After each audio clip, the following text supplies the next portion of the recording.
علیکم ورحمۃ اللہ وبرکاتہ۔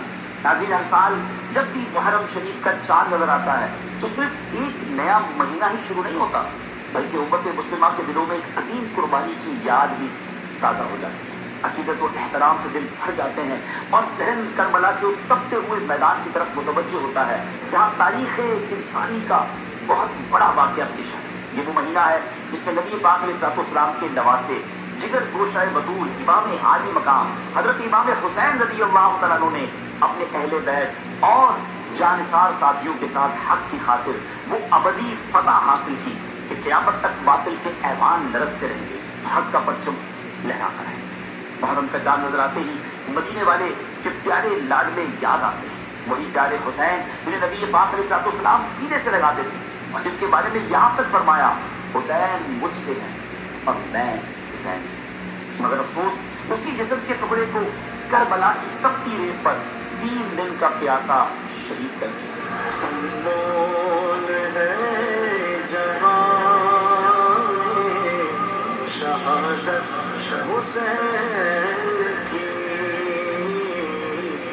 محرم ہمیں صبر، وفا اور قربانی کا درس دیتا ہے کہ حق کی خاطر سر کٹایا تو جا سکتا ہے مگر باطل کے سامنے جھکایا نہیں جا سکتا۔ ناظرین، آج سے ہم اسی قربانی، اسی صبر اور اسی عظیم داستان وفا کو ڈیٹیل کے ساتھ سننے جا رہے ہیں۔ ایک ایسی داستان جسے سن کر دل تڑپ اٹھتے ہیں، آنکھیں اشکبار ہو جاتی ہیں اور روح کانپ جاتی ہے۔ یہ صرف ہسٹری کا ایک واقعہ نہیں بلکہ حق اور باطل کے درمیان وہ معرکہ ہے جسے جتنا سنا جائے دل اتنا ہی بے چین ہو جاتا ہے۔ ناظرین، آج سے شروع کرتے ہیں ویب سیریز جس کا نام ہے داستان کربلا۔ حضرت عباس رضی اللہ تعالیٰ عنہ کی زوجہ حضرت ام الفضل بنت حارث رضی اللہ تعالیٰ عنہ نہایت پریشانی کی حالت میں بارگاہ رسالت صلی اللہ علیہ وسلم میں حاضر ہوتی ہیں اور عرض کرتی ہیں، یا رسول اللہ صلی اللہ تعالیٰ علیہ وسلم، آج میں نے ایک ایسا خواب دیکھا ہے جس نے مجھے بے چین کر دیا ہے۔ نبی پاک علیہ السلام نے نہایت شفقت سے فرمایا، بتاؤ کیا دیکھا؟ حضرت ام الفضل رضی اللہ تعالیٰ عنہ عرض کرتی ہیں، یا رسول اللہ علیہ السلام، خواب بہت سخت ہے، مجھ میں اسے بیان کرنے کی ہمت نہیں۔ نبی پاک علیہ السلام دوبارہ فرماتے ہیں، عرض کرتی ہیں، میں نے دیکھا کہ آپ کے جسم مبارک سے ایک ٹکڑا جدا کیا گیا اور میری گود میں رکھ دیا گیا ہے۔ ناظرین، یہ الفاظ سن کر کسی کا بھی دل کانپ جائے، مگر رحمت للعالمین علیہ السلام نے مسکرا کر فرمایا، تم نے بہت اچھا خواب دیکھا ہے، انشاءاللہ فاطمہ کے ہاں ایک بیٹا پیدا ہوگا اور وہ تمہاری گود میں دیا جائے گا رضی اللہ تعالی عنہ۔ اس واقعے کی کچھ ہی عرصے بعد مدینہ منورہ کی فضاؤں میں خوشی اتر آئی، جنت کے پھول کی آمد ہوئی اور امام عالی مقام حضرت امام حسین رضی اللہ تعالیٰ عنہ اس دنیا میں تشریف لے آئے۔ پھر حضرت ام الفضل رضی اللہ تعالیٰ عنہ کی گود میں دیے گئے، یوں وہ خواب حقیقت میں۔ حضرت امام حسین رضی اللہ عنہ کی ولادت 5 ہجری شعبان المعظم کے مہینے میں مدینہ طیبہ میں ہوئی۔ نبی کریم علیہ السلام نے آپ کے کان میں اذان دی اور اپنے لعاب دہن سے آپ کے منہ کو معطر فرمایا۔ 7ویں دن آپ کا نام حسین رکھا گیا اور عقیقہ فرمایا گیا۔ نبی پاک علیہ السلام نے ارشاد فرمایا، حضرت ہارون علیہ السلام نے اپنے بیٹوں کے نام شبر اور شبیر رکھے تھے اور میں نے انہی کے نام پر اپنے بیٹوں کے نام حسن اور حسین رکھے۔ سریانی زبان میں یعنی سیریا کی لینگویج میں شبیر و شبر اور عربی زبان میں حسن و حسین ایک ہی معنی رکھتے ہیں۔ پھر آقا علیہ السلام نے یہ بھی فرمایا، حسن و حسین جنتی ناموں میں سے 2 نام ہیں۔ زمانہ جاہلیت میں عرب ان ناموں سے واقف نہ تھے، یعنی یہ ایسے یونیک نام تھے کہ دنیا میں سب سے پہلے اگر کسی کے رکھے گئے تو حضرت امام حسن اور امام حسین ہیں۔ آپ کی فضائل میں بے شمار احادیث مبارکہ بیان ہوئی۔ نبی کریم علیہ السلام نے فرمایا، حسین مجھ سے ہیں اور میں حسین سے۔ ایک مرتبہ میرے آقا علیہ السلام مسجد میں تشریف لا کر فرمایا، میرا چھوٹا بچہ کہاں ہے؟ اتنے میں ننھے امام حسین رضی اللہ عنہ دوڑتے ہوئے آئے، پیارے آقا علیہ السلام کی گود پہ بیٹھ گئے۔ آقا علیہ السلام نے پیار سے انہیں چوما، اپنے سینے سے لگایا اور دعا فرمائی، اے اللہ، میں حسین سے محبت کرتا ہوں، تو بھی حسین سے محبت فرما اور اس سے بھی محبت فرما جو حسین سے محبت کرے۔ نبی پاک علیہ السلام صحابہ کرام سے فرمایا کرتے تھے، کسی یہ پسند ہو کہ جنتی جوانوں کے سردار کو دیکھے تو وہ حسین بن علی کو دیکھے۔ آقا علیہ السلام حسنین کریمین کو پھولوں کی طرح سونگتے تھے، اپنے سیرہ مبارکہ سے لپٹاتے تھے تو ان کے چہروں کو دیکھ کر خوش ہوتے تھے۔ یہ نبی پاک علیہ السلام مولا علی المرتضیٰ کرم اللہ تعالیٰ وجہ کریم اور بی بی فاطمہ رضی اللہ تعالیٰ کی تربیت ہی کا اثر تھا کہ کہ امام عالی مقام عبادت، تقوی، صبر اور سخاوت کا عظیم پیکر بن گئے۔ آپ رضی اللہ تعالیٰ عنہ نے تقریباً 25 حج پیدل عطا فرمائے، جی ہاں 25 حج پیدل عطا فرمائے، اور روزانہ صدقہ و خیرات، عبادت اور نیکیاں آپ کی زندگی کا اہم پارٹ تھی۔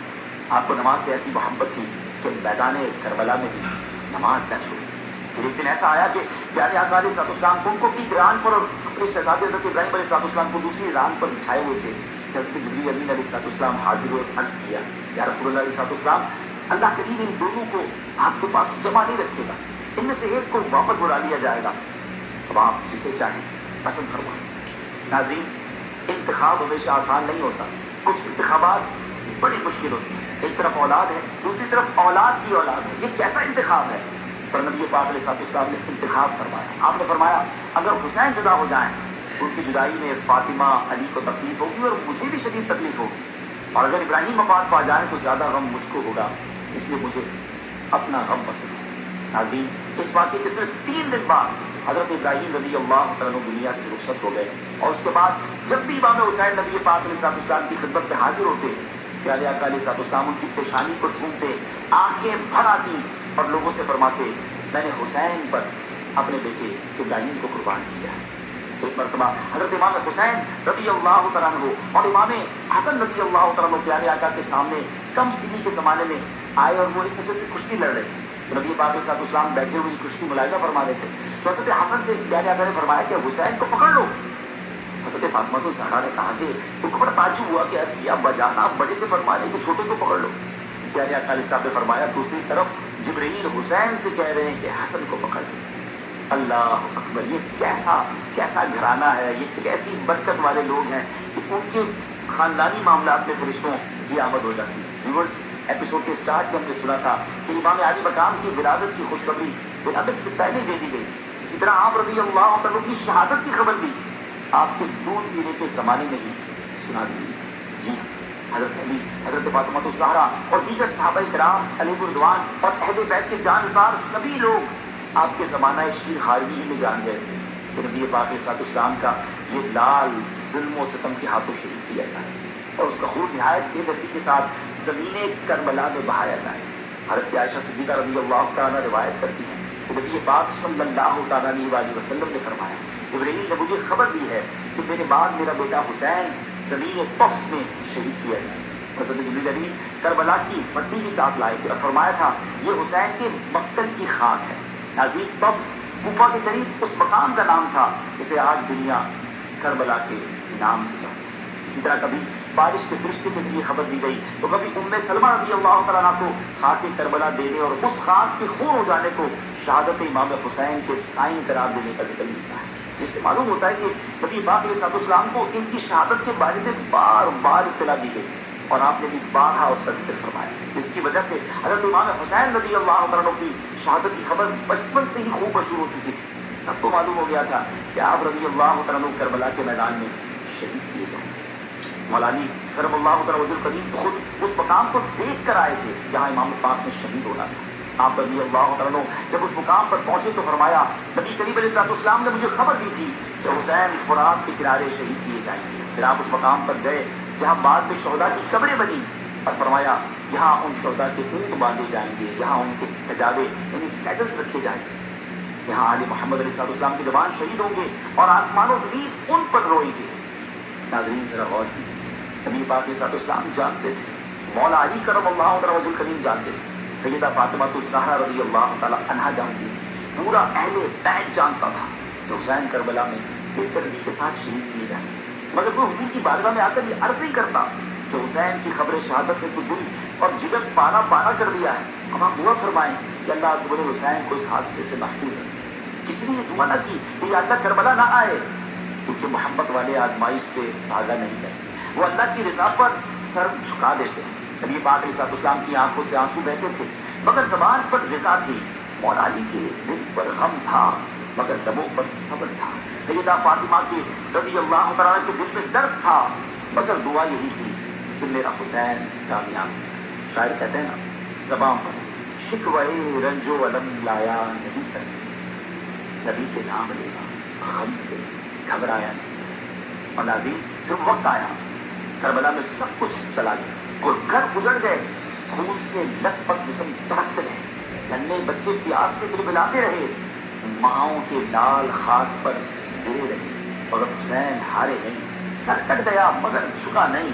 اس لیے آج بھی دنیا کہتی ہے کربلا شکست کا نہیں، حسین کی کامیابی کا نام ہے۔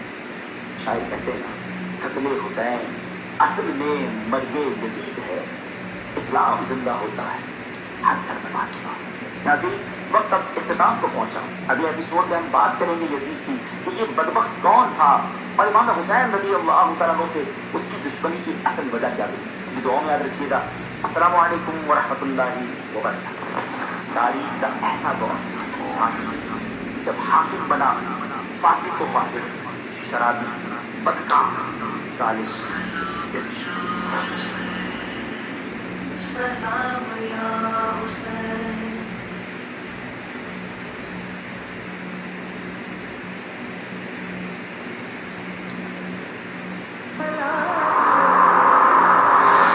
واقعہ کربلا میں کریکٹر بہت دلچسپ ہے۔ کربلا حضرت حر رضی اللہ عنہ، یہ نعرہ حر کا تھا جس وقت فوج شام سے کہ دیکھو کیوں نکلتے ہیں جہنم